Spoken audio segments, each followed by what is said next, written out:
നിങ്ങൾ അത്യാവശ്യം വരുമാനം നേടുന്ന ഒരു വ്യക്തി ആയിക്കൊള്ളട്ടെ, നിങ്ങൾക്ക് പ്രത്യേകിച്ച് അധികം വരുമാനം ഇല്ലാത്തൊരു വ്യക്തി ആയിക്കൊള്ളട്ടെ, എന്നിരുന്നാൽ പോലും വർഷത്തിൽ ഒരിക്കൽ, പ്രത്യേകിച്ച് ഈ ഒരു ജൂൺ ജൂലൈ മാസത്തിൽ എൻ്റെ അഭിപ്രായത്തിൽ നിങ്ങൾ എല്ലാവരും ഒന്ന് പരിശോധിച്ച് പോകേണ്ട വളരെ ഇമ്പോർട്ടൻ്റ് ആയിട്ടുള്ള ഒരു ഇൻകം ടാക്സ് ഫോമാണ് ഫോം 26A എന്ന് പറയുന്നത്.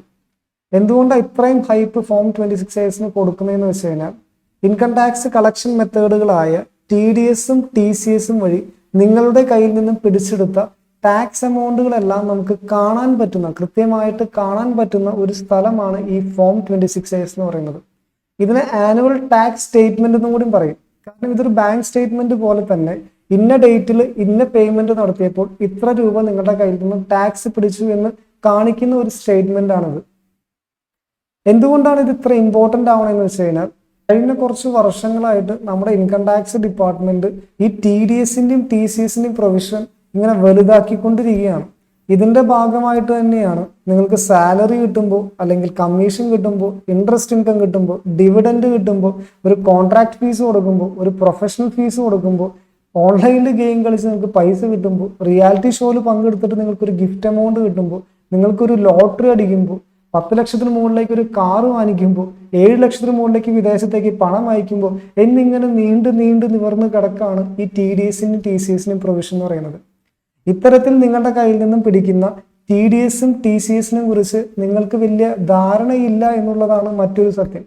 അപ്പൊ ഇത്തരത്തിൽ നിങ്ങളുടെ കയ്യിൽ നിന്നും എന്തെങ്കിലും TDSോ TCSോ പിടിച്ചിട്ടുണ്ടോ എന്ന് ചെക്ക് ചെയ്യാൻ വേണ്ടി നിങ്ങൾ ഫോം 26A പരിശോധിച്ച് നോക്കുക. ഇനി ഇത്തരത്തിൽ ഫോം 26A എന്തെങ്കിലും ഒരു എമൗണ്ട് വന്നിട്ടുണ്ടെങ്കിൽ, നിങ്ങളുടെ വരുമാനം 5 ലക്ഷത്തിന് താഴെയാണെങ്കിൽ നിങ്ങൾക്ക് നികുതി ബാധ്യതകളൊന്നും ഇല്ല എന്നാണ് അതിന്റെ അർത്ഥം. എന്നിട്ടും നിങ്ങളുടെ കയ്യിൽ നിന്ന് ഇത്തരത്തിൽ TDSഉം TCSഉം പിടിച്ചിട്ടുണ്ടെങ്കിൽ, നിങ്ങൾക്കത് തിരിച്ചു കിട്ടാൻ വേണ്ടി നിങ്ങൾ ഇൻകം ടാക്സ് റിട്ടേൺ ഫയൽ ചെയ്യുക. എന്നിട്ട് നിങ്ങളുടെ കയ്യിൽ നിന്നും ഈ അനാവശ്യമായിട്ട് പിടിച്ചെടുത്ത ഈ TDSഉം TCSഉം തിരിച്ച് നിങ്ങളുടെ അക്കൗണ്ടിലേക്ക് ചോദിച്ചു വാങ്ങിക്കുക. അതേപോലെ തന്നെ 5 ലക്ഷത്തിന് മുകളിലാണ് നിങ്ങളുടെ വരുമാനമെങ്കിൽ നിങ്ങൾക്ക് ടാക്സ് ലയബിലിറ്റി ഉണ്ടാവാം. അപ്പോൾ ആ ടാക്സ് ലയബിലിറ്റി ഉണ്ടെങ്കിൽ ഈ 26A വന്നിരിക്കുന്ന ഈ TDS TCS എമൗണ്ടുകൾ കിഴിച്ച് ബാലൻസ് എമൗണ്ട് മാത്രം നിങ്ങൾക്ക് ഇൻകം ടാക്സ് റിട്ടേൺ ഫയൽ ചെയ്യുന്ന സമയത്ത് ടാക്സ് ആയിട്ട് അടയ്ക്കേണ്ട ആവശ്യമുള്ളൂ. അപ്പോൾ ഫോം 26A എല്ലാവരും നിർബന്ധമായിട്ടൊന്ന് പരിശോധിച്ചൊക്കെ പോവുക. ഇനി അത് എങ്ങനെയാണ് ചെക്ക് ചെയ്യണമെന്നുള്ള കാര്യം കൂടി പറഞ്ഞതിന് ശേഷം നമുക്കൊരു വീഡിയോ വൈൻഡപ്പ് ചെയ്യാം. നമ്മൾ വൺസ് ഇൻകം ടാക്സിൽ ലോഗിൻ ചെയ്തതിന് ശേഷം നമുക്ക് ഇത്തരത്തിലുള്ള ഒരു ഡാഷ്ബോർഡാണ് നമുക്ക് കാണാൻ സാധിക്കുക. അതിൽ ഈ ഫയൽ എടുക്കുക. ഈ file income tax returns select ചെയ്തതിന് ശേഷം ഇവിടെ വ്യൂ ഫോം 26A കൂടി കാണാം.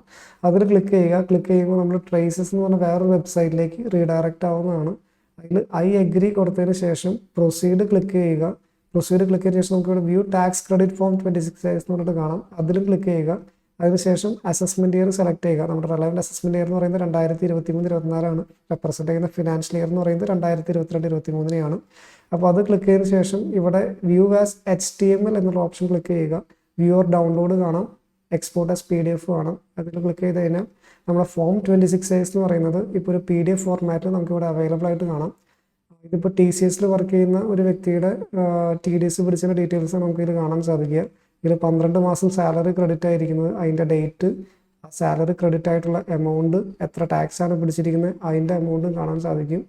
അപ്പോൾ ഇത്തരത്തിൽ തന്നെ നിങ്ങൾക്കിപ്പോൾ ഡിവിഡൻഡ്, ഇൻട്രസ്റ്റ്, അത്തരത്തിൽ TDSൻ്റെ പ്രൊവിഷൻസ് എല്ലാം ട്രിഗർ ചെയ്യുന്ന എല്ലാ തരത്തിലുള്ള ട്രാൻസാക്ഷൻസും നമുക്കിവിടെ കാണാൻ സാധിക്കുന്നതാണ്. അപ്പോൾ ഈ ഒരു കേസിൽ, ഇപ്പോൾ ഈ ഒരു ക്ലയൻറ്റിൻ്റെ കേസിൽ വന്നിരിക്കുന്നത് ആ കൂടി സാലറി മാത്രമാണ്. അപ്പോൾ എല്ലാവരും നിങ്ങളുടെ ഫോം 26A പരിശോധിച്ച് എന്തെങ്കിലും ടാക്സ് ഡിഡക്റ്റ് ചെയ്തിട്ടുണ്ടോ എന്നുള്ളത് ഉറപ്പുവരുത്തുക.